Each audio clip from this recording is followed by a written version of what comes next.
Olá pessoal, tudo bem? Hoje nós vamos começar a nossa série de aulas sobre energia. Uma boa aula para você, bons estudos. Vamos lá, né? Trata-se aí de um dos assuntos mais relevantes para a sociedade, um dos assuntos mais relevantes na história, né, da humanidade, sem nenhum exagero. Então eu queria convidar você aí a pegar o seu caderno, pega aí a caneta, o lápis, deixa tudo no jeito, pausa o vídeo se for preciso, tire suas dúvidas, mas vamos aprender esse conteúdo, vamos relembrar os conceitos, vamos trabalhar isso aí da forma mais abrangente possível, tá certo? Muito bem. Para começar, nós vamos falar dos conceitos fundamentais, não é? Nós temos aí como conceito fundamental a ideia de que energia é a propriedade de um sistema que permite realizar um trabalho. Você tem lá, né, na física, né, trabalho, força, deslocamento, enfim, você tem a ideia de trabalho na sociologia, você tem a ideia filosófica do trabalho, né? Nós temos questões antropológicas, né, o trabalho na produção do espaço, enfim, é um conceito muito vasto, é um conceito muito amplo, é um conceito muito importante. Bom, pode existir várias formas aí, né? A física, principalmente, divide em energia de calor, energia térmica, né? Energia cinética, energia elétrica, energia eletromagnética, energia mecânica, enfim, você tem aí várias formas, várias denominações para tipos diferentes de energia, tá certo? Muito bem. Os primeiros conceitos que nós vamos trabalhar hoje, né? Olha só, nós temos aí a ideia de energia primária e energia secundária. O que é a energia primária? A energia primária é aquela que está disponível na natureza. Então hoje eu deixei aqui, né, o meu quadrinho aí atrás para podermos trabalhar um pouco mais a parte escrita. Deixa eu fazer assim para você ver, ó, tá? Então veja bem, pessoal, a energia primária produzida pela própria natureza, a energia secundária produzida pela ação humana, tá certo? Tudo bem? Bom, olha só, nós podemos aproveitar isso daí para falar de outros dois conceitos, não é? Muito bem, pessoal. Da mesma forma que nós temos os conceitos de primária e secundária, nós podemos tirar daí o conceito de renovável e não renovável. Energias renováveis e não renováveis, nós vamos considerar que ambas são produzidas pela natureza. Mas a natureza, ela tem ciclos diferentes para produzir uma e outra. Então existem ciclos naturais para produzir a energia, certo?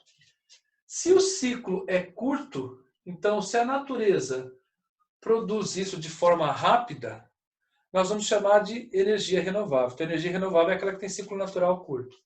Se a natureza demora muito para produzir isso, nós vamos dizer que o ciclo natural é longo. Então, por exemplo, energia renovável, ciclo curto. A água, o ciclo da água, o ciclo dos ventos e assim por diante. Então, são energias renováveis produzidas rapidamente pela natureza. Já os não renováveis, a natureza também produz, mas ela demora muito. Então, o petróleo, o carvão mineral, podemos pensar de modo geral nos combustíveis fósseis, não é? Então, quem é que está determinando se uma energia é renovável ou se ela é não renovável? Os ciclos naturais. Então, esses ciclos são da própria natureza. Então, as energias primárias podem ser, né, resumidas ou divididas aí em renováveis ou não renováveis. Tudo bem? Olha só, aproveitando, vamos colocar mais um conceito aqui. MDL. O que é MDL? MDL significa mecanismo ou mecanismos de defesa limpos. Hoje em dia, esse conceito está muito associado à ideia de energia renovável, de fonte alternativa. Mas ele nasce, né, depois de uma obra aí importante, que é a hipótese Gaia, do autor James Lovelock. Ele nasce, essa ideia cresce aí na década de 70, 80, depois da Conferência de Estocolmo, em 72, com a ideia de que é preciso você criar uma economia de carbono, uma economia de baixa emissão. Então, esse conceito acabou sendo associado à ideia de energia limpa. E o que é energia limpa? Ou energia de baixo impacto. Então, o que é essa energia de baixo impacto? É aquela que tem pequena emissão de GEE. Lembrando que GE é outro conceito, gases de efeito estufa. Esses gases, eles são representados aí pelo dióxido de carbono, enxofre, os gases azoto. Então, os mecanismos de defesa limpos consistem em tentar produzir as coisas, usar a energia de uma forma mais limpa possível, com o menor impacto sobre a atmosfera, com a menor emissão possível de gases de efeito estufa. Tudo bem? Então, mecanismos de defesa limpo. Então, veja, esse mecanismo de defesa limpo, que ele é focado principalmente na redução da emissão do dióxido de carbono, do monóxido de carbono, ele até criou um termo, que é o carbono social, que prega desde as últimas conferências ambientais do século XX que os países emergentes devem receber apoio financeiro dos países ricos para tentar controlar seus impactos ambientais, a sua poluição. E a economia do crédito de carbono. Então, do conceito de MDL, olha só, do conceito de mecanismo de defesa limpo, nós extraímos outros dois conceitos, que é o conceito de carbono social. O que é o carbono social? Essa ideia de que uma empresa, um país que reduz a sua emissão de carbono, dióxido de carbono, precisa receber compensações financeiras dos países mais desenvolvidos, das grandes instituições do mundo. Tudo bem? Também aparece a ideia aí da economia, né? A chamada economia verde. Então, olha só, o que é essa economia verde? É economia baseada na emissão de créditos de carbono. Então, o que são esses créditos de carbono? A mesma ideia, os países pobres e suas empresas, os emergentes, quando deixam de liberar gás carbônico, quando deixam de liberar gases do efeito estufa, eles recebem compensações financeiras, estimulando assim a preservação, o controle ambiental. Tudo bem? Existe outro conceito aí que é a ideia de fonte alternativa. Aproveitando aí o de MDL, o que é uma fonte alternativa? Esse conceito tem duas interpretações diferentes. Na década de 70, ele se referia à substituição do petróleo. Então, tudo aquilo que era alternativo ao petróleo, depois das grandes crises, passava a ser importante, passava a ser uma fonte alternativa. Até mesmo o gás natural, os poluentes, sim. Os não renováveis, sim.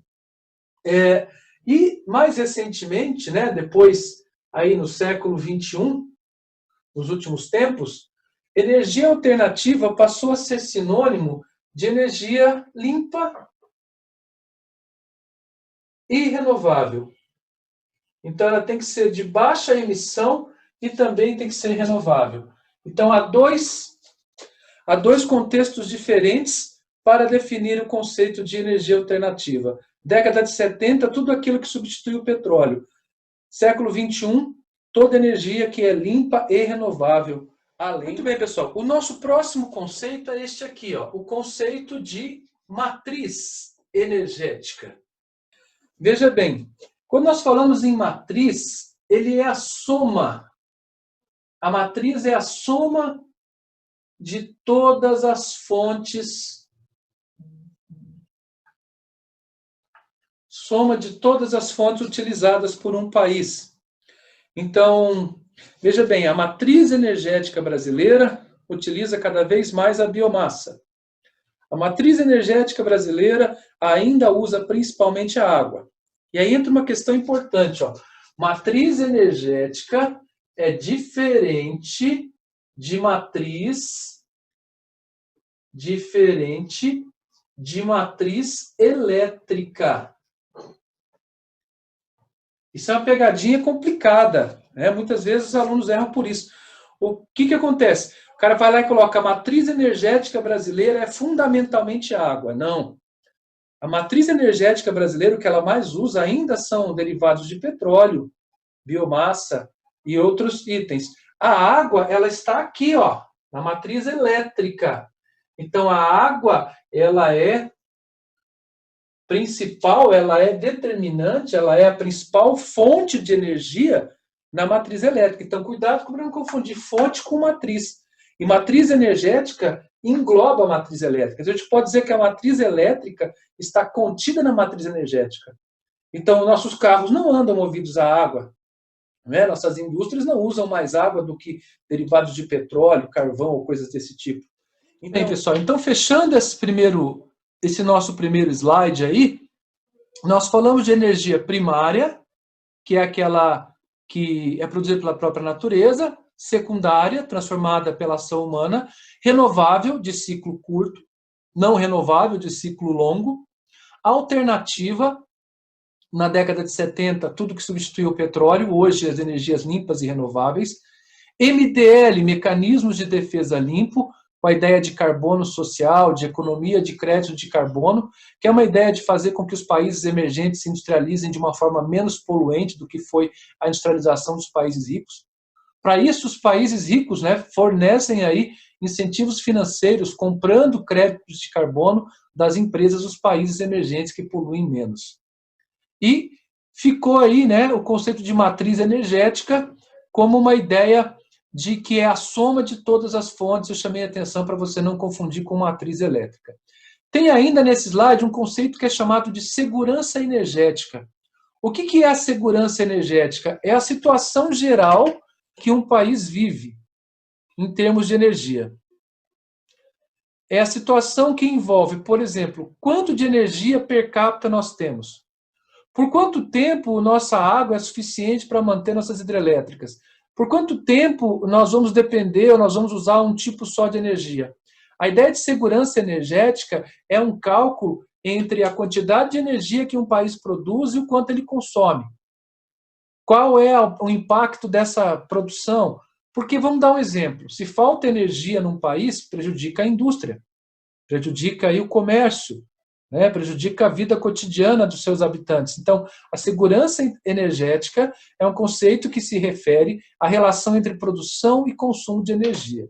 Tem países que produzem muito, mas consomem também muito, podendo, em alguns momentos, entrar em colapso. Tem países que consomem pouco, mas produzem menos ainda e vivem em colapso energético. Então, a ideia de segurança energética, ela está relacionada à capacidade de produção e a quantidade de consumo de energia de um país. Tudo bem?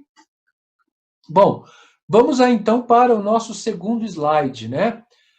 A relação entre energia e sociedade. Olha só, tem aqui um jornal, né? Dizendo assim, manhã infernal. Um simples raio atingiu o Linhão de Balbina, isso é na região norte, e afetou toda a distribuição de energia para Manaus, resultando em um apagão que durou 5 horas e causou prejuízos. Muito bem. O apagão, né, você está vendo aqui já um apagão em São Paulo, o apagão ele é um problema sério, né? As indústrias param muitas vezes, nem toda indústria tem fonte própria, o comércio fica ali parado, você tem problemas aí com refrigeração, com até mesmo hospitais em alguns casos. Então, a relação energia-sociedade ela é muito importante. Veja só, pessoal, é importante fazer uma correlação, algumas, né? Quanto maior é o IDH de um país, geralmente maior é o uso de energia, maior é o consumo per capita. Então, veja bem, Estados Unidos, Alemanha, Inglaterra, esses países eles têm um consumo de energia muito grande. Veja só, por que essa relação ela é verdadeira? Nesses países mais desenvolvidos, as pessoas têm mais eletrodomésticos, têm 2, 3 geladeiras, tem freezer em casa, enfim. Você tem mais aparelhos eletrônicos, você tem mais indústria que consome bastante, né? Bastante energia. Você tem aí um consumo maior. Então, a relação é direta, né? Ou seja, ela é diretamente proporcional. Há uma relação diretamente proporcional entre o IDH e uso de energia. Outra questão, quando nós falamos aí em energia e sociedade, deixa eu mostrar para vocês aqui, né? Deixa eu colocar aqui um slide aqui para vocês. Olha só, existem eras energéticas. Você está vendo ali, né? A lenha, ó, isso aqui carvão vegetal, né? Você está vendo uma perfuração de petróleo no modelo muito antigo, o carvão mineral, e aqui você tem energia eólica, energia solar, energia de biomassa. Então, veja só, quando nós fazemos uma análise histórica das energias, nós podemos dividir aí as fontes energéticas em eras, tá? Nós temos eras energéticas. Que eras são essas? Nós temos a era, primeiro, a primeira grande fonte de energia utilizada no mundo, a lenha, muito utilizada até hoje. Eu sempre digo, cuidado com a pegadinha, né? De vestibular lá. Qual foi a primeira grande fonte de energia da primeira revolução industrial? A lenha. Qual foi a principal? Aí entra o carvão mineral. Então, eu tenho lenha, tenho carvão mineral. Então, a segunda era seria a era do carvão mineral. Depois eu tenho a era do petróleo, principalmente aí no começo, a primeira metade do século XX. E mais recentemente a era das fontes alternativas. De preferência hoje, entendendo a alternativa como limpa e renovável. Então, nós temos 4 eras. Dá para colocar aqui um cronograma, né, um período histórico? Dá sim. Aqui, ó, é até o século XVIII. Aqui o carvão mineral, principalmente no século XIX. Aqui o petróleo, principalmente no século XX. Principalmente até a década de 90, embora ainda seja o mais usado. E podemos dizer que a era das fontes renováveis deve ser a era do século XXI. Tudo bem? Então, há uma sequência histórica, cronológica, para o uso das fontes de energia, sendo essas 4 as nossas eras geológicas. Já existe mais uso de fonte alternativa do que de fonte fóssil? Ainda não. O mundo ainda não usa mais energia renovável do que não renovável. No Brasil, isso está virando uma realidade. Provavelmente, nos próximos dados aí, no Instituto de Pesquisa Energética, em 2021, 2022, o Brasil já tem um percentual de energia renovável maior do que não renovável. Mas pensando mundialmente, as eras ainda, todas elas, né, nos últimos tempos, aí, nos últimos 300 anos, pós-evolução industrial, todas elas são baseadas em energias não renováveis. Agora, esperamos que neste século ainda o mundo passe a usar e produzir mais energias renováveis do que não renováveis. Então, pessoal, olha só, era da lenha, do carvão mineral, do petróleo e das fontes alternativas. Na sequência, nós vamos diferenciar a matriz energética brasileira da matriz energética mundial. Como vocês podem ver aí nessas imagens, né, nesses gráficos, mundialmente você tem ainda 31% de petróleo na matriz, 29% de carvão, isso já dá 60%. Mais o gás natural, 81%. Então eu tenho 81% de uso de energia fóssil, mais 5% de energia nuclear. Então isso já vai aí para 86%, não é?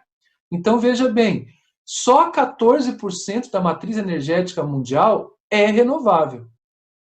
Enquanto na matriz brasileira, eu tenho, né, lenha, com mais de 6%, bagaço de cana, importante nas usinas de cana e sucroalcooleiras, eletricidade, etanol, né? Nós temos a lixívia, já te mostro o que é a lixívia. Enfim, nós temos uma matriz renovável que está chegando aos 50%. Eu dizia agora há pouco, né, que talvez aí na próxima estatística oficial da energia do Instituto de Pesquisas Energéticas do Brasil, nós já tenhamos uma balança distribuída aí meio a meio, uma matriz energética com metade de energias renováveis. Então, a nossa matriz brasileira é muito mais renovável do que a matriz mundial. Então, trazendo aqui para o nosso quadrinho, pessoal, vamos falar de matriz energética, né?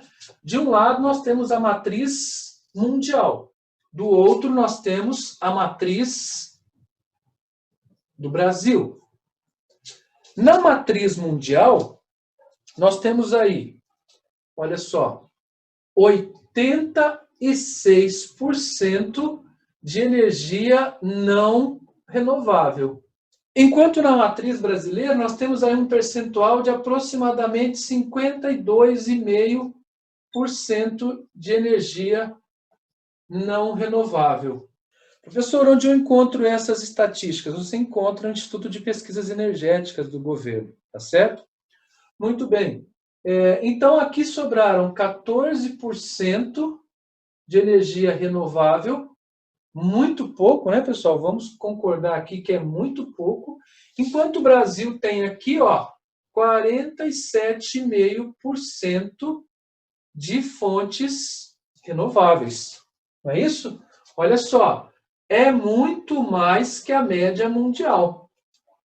E como vocês podem ver, né, nesse nosso gráfico aí, você tem principalmente aqui os responsáveis a cana-de-açúcar, tanto no etanol quanto no bagaço de cana.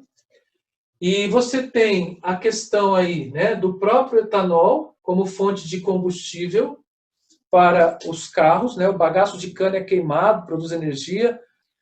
O etanol e a água, né? A hidroeletricidade. Como vocês podem ver, é 17% da matriz. Ela não é mais do que o óleo diesel, por exemplo, ou os derivados de petróleo. Mas quando eu pego só a eletricidade, aí a principal fonte é a água. Então eu tenho a hidroeletricidade, o etanol e a cana. É claro que aqui na cana, quando eu falo do bagaço, eu posso colocar a biomassa. Então o aumento nos últimos anos da produção de biomassa, o aumento da produção de hidroeletricidade, né? Historicamente o Brasil é um dos maiores produtores do mundo. O aumento da produção de etanol, o Brasil é pioneiro, né, com o Proálcool lá em 1975. Fazem da matriz brasileira uma matriz muito mais limpa que a matriz mundial. Tudo bem? Deixa eu aumentar aqui para vocês, Vou tirar o compartilhamento de tela ali, e para vocês poderem olhar ali melhor, então, o que nós colocamos no quadro. A matriz mundial, 86% não renovável, 14% só renovável, enquanto a nossa está aproximando dos 50% de energia renovável. Tudo bem? Bom, voltando aos slides aí, o que é lixívia, né? Eu disse que ia falar para vocês o que é lixívia. Lixívia, também conhecido como licor negro, ele é um extrato, é um resíduo da madeira que forma esse líquido que vocês estão vendo aí, e ele é muito usado para produzir energia elétrica em indústrias de papel e celulose. No Paraná, nós temos aí a Klabin, na região de Telêmaco-Borba, né, um exemplo de uma grande indústria desse setor. Temos no Brasil a Suzano. Enfim, esse resíduo ele é muito importante. Ele é extraído depois de cozinhar a madeira. É um processo industrial aí para a produção de papel e celulose. E ele acaba virando fonte de energia combustível também. Tá? Cerca de 3% de toda a energia disponível no país hoje, ela vem dessa fonte. Tá certo? Muito bem. Muito bem, pessoal. Terminamos nosso primeiro vídeo sobre energia. Falamos sobre conceitos importantes e espero que você faça suas anotações, tire suas dúvidas. Um grande beijo. Tchau, tchau.